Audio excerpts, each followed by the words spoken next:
Rambo hanba mukta kurum jari. Nahan Impact TV da war on drugs ka mari lainana discussion yaururaba matungda hek loiraba matungda panelist Ojarinku amadi BJP spokesperson Suresh Kumar yauni isama aikoi je harauna cha glass ama thakminaraba matungda Suresh Kumar je cha thakpoi thaktaboi taha kumdagrami diary bau kauramaga ado aina tasena adu hai aidi political ga personal gi khena base yam phazana maintain tawjai haina ai dum dok pale phongju phongdoi aduga aina thom dai sida Impact TV gi staff singna chief editor masamag yauna naktang ngai kho nang thokinu haina hai da aina khanbana o ngasi je ai je ahan bo in Impact TV da lakpadina ai gi ahan ban Impact TV studio changbai se da ahan bo in lakpadina naktang ngai kho wari sum sanasi na haining ba male na idi changi ma ke cabin du da pham naktang phamning ei sida paw malai kari paw la ke haiba matam BJYN gi nahasing ai phuna nabagi damakta pre plan tawraga ngasai dagi Impact TV gi makhagi akoi bisida loina leire haiba paw se la dagi ai se chanhanda bu oi le ram pare phamme karino moina tawrise na law kumma se kaisu tawroida haina hairaga kumma kanjida gali du dagi kumakpa moregi dukan mayam leiriba adom site to da kuma kanjida BJYN gi Alex hairiba nupa macha si mana mang tharaga ai tamna khulai ju yauna chenjalaka pura hat ke tup ke haiba matagu ai tamna chenjalakpasidagi mana aingonda kinna kutumna surappadagi hujikta leiriba mayamsina khamani aidi khut thade karigino haragadi aidi khut thanaba pamjadaba mi singi manungda khoisu amani khara politically taunabai wani personal adudi pamde adudi mana hai nangumba phayeng macha how much nang na khoi usitaba yabra kaina mana tawraga ingonde attack cha thathabane pura aise life attempt cha tharapane adu kanda aibu personal adu de pamde adu de mana hai nangumba phayeng macha how much nang na khoi usitaba yabra kaina mana tawraga ingonde attack cha thathabane pura aise life attempt cha tharapane adu kanda aibu thintharakpa makhadagi aibu thilakpa miyoy asina Impact TV staff asina aise asidi yararo yam tuna chenkhat hawro ase ana mana aise pukhalagam ka chekhalaga studio manung dam ka aise thammaga leira kansida mathang pau pinabadagi amjugi mayam su lae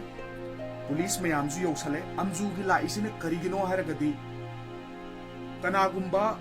studio dudi kharana video record ta hoba male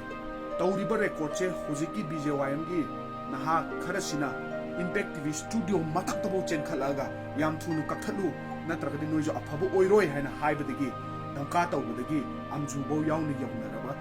pauja automatic sensitive oigiba issue mani marakasida aisu karino moina tawrise aina ai khale khanma matamsida police mayam ama lae police lakpadagi di akoigi BJYN gi vice president ne hai pa maming di khambre masu lae madi am gentle oi adure Suresh Kumar masamak sulai lakpa matamsida hojiki vice president siga aiga phajana wari sani aina hai Suresh Kumar masagi du thuidokpa kem laibu sunati debate hai sidi khara hunnaba ngangnaba masidi ganatantra chatpa leibak de hauna sani adudagi Impact TV gi chief editor duna hai UK America France chalai ri base debate na chalai ni aduna khoi sida debate chungna tawda sida mi ga kaino tawraga mi thuna ba khona na tawde khoi tawoi si masum de tawdana ba simbiu kaina haiema ada BJYN gi huziki vice president do ibani am gentle oina wari sane masu yam gentle oiba mi ni ibani wari phajan sane aina hai Alex to mayam ba gumba ingonda khut thaba ngamabni na ai kem haining de just ma ingonda phone tawra agara la agara yamba ai la le soigre ai kitang aggressive oigre yamana warobi du atang haibada ai mabu ngakpi gani maramdi ai mabu politically gyan tahan ba pami karama mong di gyan tahan ba sumba khana chainaba political personal difference khangan ba ai pami masi tawgano haina ai hainingi just aingon the phone call ma tawhanbi odu lale dang hayo or la aga ma lale dang hai ba ai ma ngakpi gani haina ai phajana hai gi adu kandu hujiki vice president jina ke oraga su brother Popilal wase sum chapthokadaba lerakadaba sarukudi brother na su ngakpiro aikoina so khoi gi inaw singdo phajana haijarage aina hiring ai tal kanana no sanari ba lawse makhoina sanabi pre plan tawraga Popilal hat na bi damakta khulai ga konana yam tarba na ha sing kaisu khangjadaba inaw sing go yauna makhoina ingonde attack tawna na ba chathari do masira gana tantra chatpagi leibak amada chathagadaba thabuk thawin jaina haini ne ade akhoi gi mi sing na tahawbada Suresh Kumar na para kumdagiba diary kaurama matamda mana machin mak na hairambada kari haige haraga noisu yam pangi naktang ngairaga kumdaraga di madu top to hobu yarabani ana haye magi maithong ji numit yamna akibagi maithong pakhatpagi maithong aina aranba tarabra haibagi maithong da mar leyeba ado man impact tv da lakpa matamda akoina kem hangudraga su aina hai brother gi di marana te da sidi akoi gi sai phajana cha thakmina dune hair kana man kari hair ke haraga ai gi di aina mayamna aina nection boina khalle ado aina nection bana te na mana hana haidok jare ba koina kem haidaba targa su adudi uran bana kukta na pi pa e haibi to bigano haibi aduga viewers sing na su loi khangbi gani numit tu gi impact tv da wa ngangna ringai du da last loiram da dai da message type tawi hana viewers mayam na hairak play masira gana ta chat play ba to ibase I want the life attempt political difference lay and I want the life attempt tawna na bhotna gib do madugi price la khoina ngasi phangi base police mayam la laba matungda police na aibu ngak selaga akoi honorable president ki quarter bo ngak selaga pubire honorable president ki quarter dagi honorable president masama ki escort gypsy ani tor ga ise yum bau thimbiram mani maram de ai gi life se risk lay re nonga lakpada party ki youth president oina khanna nabagi damakta ai se kaukhale nangi sigumba ama leire kaukhalakpadagi ai lai ai ithanda lai nungthin dina ai thoina khallude adu mayamna di hainang chathokunu photokunu nangi life se risk leire adu ithanda dum lai mamang da su aina gari macha thauraga chatpa matamda ai gi maning da gari na tanarakpadagi ai game village ki officer amagi yumda lolaga yumdagi mi kautharaga kumda yum hangi basu yawki da banate masiguma mayam thengkhangama adudagi Alex hairiba nupa macha sina aingonda phone tawraga dhamka tawgiba yamba gari thawbada checksina thawbiyu helmet phajana upiyu natragadi pharak tarakpasu yai kaina aingonda haigiba mayam amasu leigidaba natte adubu aina hairiba nupa macha se nungsibagi damakta Alex rajniti haibagane personal haibagasi nang kaidawai punganu ko nang aina yamna nungsibi inauni political difference leirabasu nang aina yamna nungsibani adumadi mayam ba aingonda tawbana ko haina ai phacha adubu tawriba sida aigi life de yumbau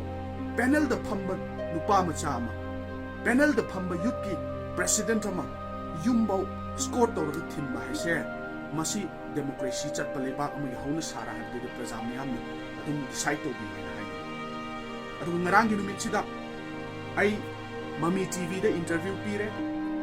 adu RK production da interview pira ba matungda yum hanbani yum halle pung taruk khara helakpada yum hallaga yumda angang sing chai sing chaba to aga leramni adudagi angang sing lairik pabada aidi angang sing lairik paminaraga laiya adu khangaudana numidangi matam sida angang sing lairik paminarami angang sing pung 10 da tummani pung 10 da tumbase pung 10 taramdaida ngarangdi laihraw busu leibanina laihraw bugi microphone gi makhon yam kanman bagi noi kitang pung 8 ga minute yang khai tu yang khai manga baw gi manungda aina moise pothahan bane changuro tungro haina akhoi pung lairik pa bagi timing da ai moi ga lairik pa minaraga leiba timing ni moi hek pothahan graba changraba matungda ai phi macha ma blanket macha ma illaga t-shirt ama litlaga ai laihraw ba maning lomdagi laaga laihraw bu dong haktang yeng bane ba ai lambi dagi yenga kanji dane ba police ki team laaga aigi yumda thousand gribse masi thousand la kanjeda aina khale kari gidamuk no moina aigi yumda thousand ise kari problem lei baza no aina khale कई problem लेबजानो है खनब मतमसिदा अदु ओइब तारगदी अइजे खितंग साफब जगह अमदा मसिगी situation understand तौदबनिना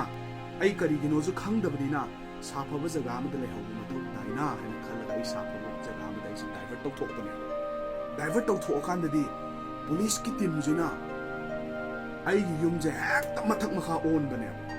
अदुगी पाउसे फा मथक मखा ओले हेक्ता पुंग अनि मखाइगी चांगे हेक्ता ओटपने Moina अइगी का अदुगा मधु तौरंबदुना मरम ओइरगा हौजिक अइगिदी अखोइदी इबोक नि योकपने अइगी इबोक हौजिक कोमादा ज्ञान तादना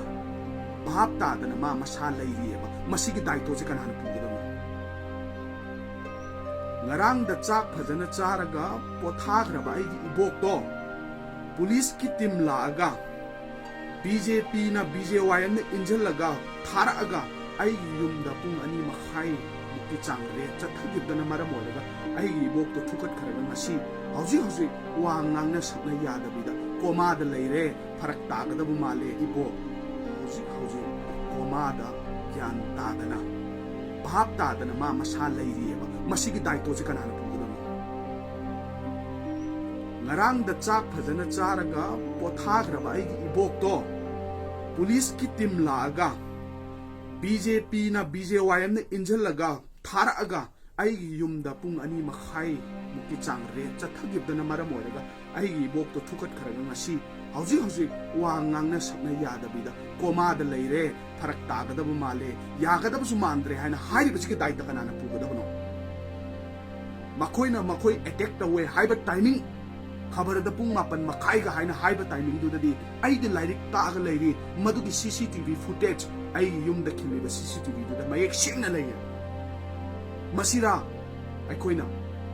political party opposition party amada leirugi pride chitse life attempt na ingon da tauba hat ke tup ke habna ingon da tauba yumbo escort nga aga thinba aduga angang lairik ta aga pa minaraga leiba ingon da Popilal masayaw na ay koide attack taubani ga na haiba allegation dudi madudi miyam na kaidong ay yaroy haiba sa haini madugi CCTV footage su haiba video sida ko idong hapcharak adan taubigano masigumba lanna ishor na baw yaroy daba ishor na khakta laira da mi na baw yaroy daba false allegation di taubigano ay na haini an ibo ki huzik lai ba phibam se masigi taito Sirana na cinti bangangi ba noy nan masigi tayo pugadam ni harap sa haini aduna kari waraga su Manipur da lay ba chilaw mayam party ki tokhraga na khanthabiraga ay ngangi ba se karamba situation dagi ngangi ibano hairi ibano habado mayam ni decide to biu achum aram decide to biu ay khoi di political gi no mata Popilal ga mi ga fugai na gare habadi ay khunde kai na su taram ga adu mo khoi na siribi allegation adu su aigi CCTV footage sa lairik ta aga laijari ba timing gi allegation oi banina masi su prajami am na decide to biu kanana achumba no kanana maralu habi do ai na tabira kana gumba mana tauramaga aingonda maran season bore gadi madu su lai ba yam na thi bani aina haijani lanti gi popularity tanana bi dong ta dum seran ba wade haijan bi gano nakoi gi seran haijan bagi maramna ngasi ibo koma da leiri base kariguma phatta nung da thoga di masigi pa pride khudam na khoina pugadam ni hat su punguk chari thagat chari mayam na chumaran bichar to